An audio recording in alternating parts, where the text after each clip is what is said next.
Hello, my name is Kate Hula, and this is my reflection for my AEP 867 BC Instructional Design and Assessment course.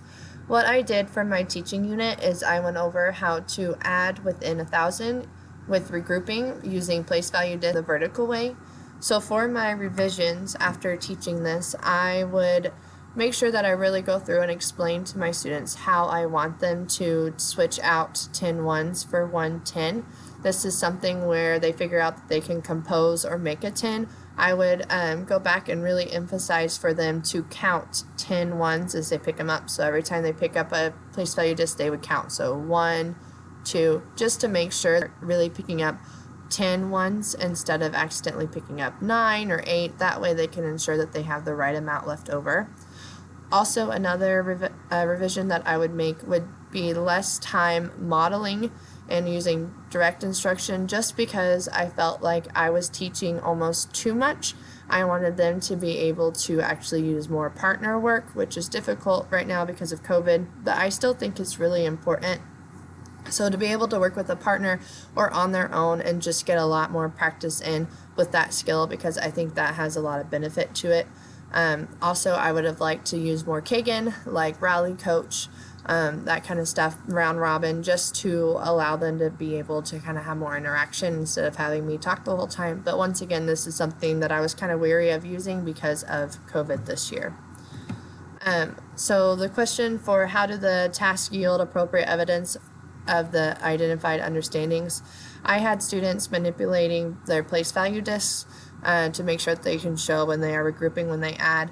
This kind of made students be able to show that they are able to take those 10 ones and compose a 10 both with the place value disc and drawing them as well. And while I was walking around observing this, I noticed that all of my students were able to identify when they were able to compose a 10, and the majority of them could successfully add constantly with the place value discs and the chart. And then another way that my evidence was, the task yielded evidence, was through them using the vertical way and showing how they composed a 10.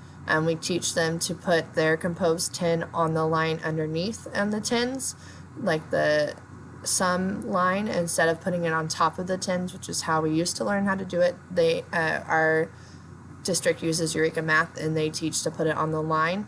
So most of my students were successful in showing that composed 10. Some of them still accidentally forget to write it, and they just write down the number in the one spot. Or they would write the composed 10 there, but they would forget to add it when they were giving their answer.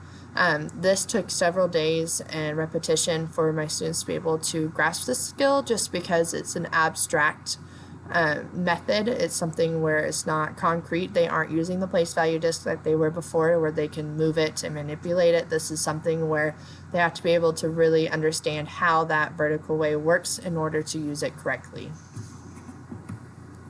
So how do the tasks involve a complex real-world or authentic application of the identified knowledge, skill, and understanding? The task that I use, adding within 1,000 with regrouping, is important because they are going to use addition all throughout their lives, whether it's trying to figure out if they have enough money to buy something from the store, how much of a certain product they need, if they're trying to make something at home, like if they're building something, or if they decide to go into like construction. They need to know how many nails and screws they need, how much room they need, all kinds of different things. This is just a skill that everyone needs to know in order to get around in life. Yes, we have calculators, but you also need to know how to add if you don't have a calculator on you. So that's why it's important for my students to know this. I had a lot of variety of assessments that kind of provided additional evidence for me. One of the assessments that I used was teacher observation. I was able to walk around the room and see what students were struggling with a certain step of the skill. So then I was able to kind of take notes and work on that more in a small group setting during our small group math time, which allowed them to kind of get more practice with that skill. I also used exit tickets that helped me see how students can work on how they do on their own with that skill, which then would allow me to go back through and reteach with that, modify my lessons if I needed to before we did our final assessment, just to make sure that they were really getting the information they needed to. And lastly, I used summative assessments, which would be at the end. We have an end module assessment. So this is where I can really see what was allowing our students to be successful with that skill and have an overall picture of how they did. So how are our students given the opportunity to self-assess? This is difficult for me just because of second grade. It's hard for them to kind of really self-assess themselves deeply and like have good deep conversations about it. But they're able to reflect back on their X tickets and looking at what they did right and what they did wrong.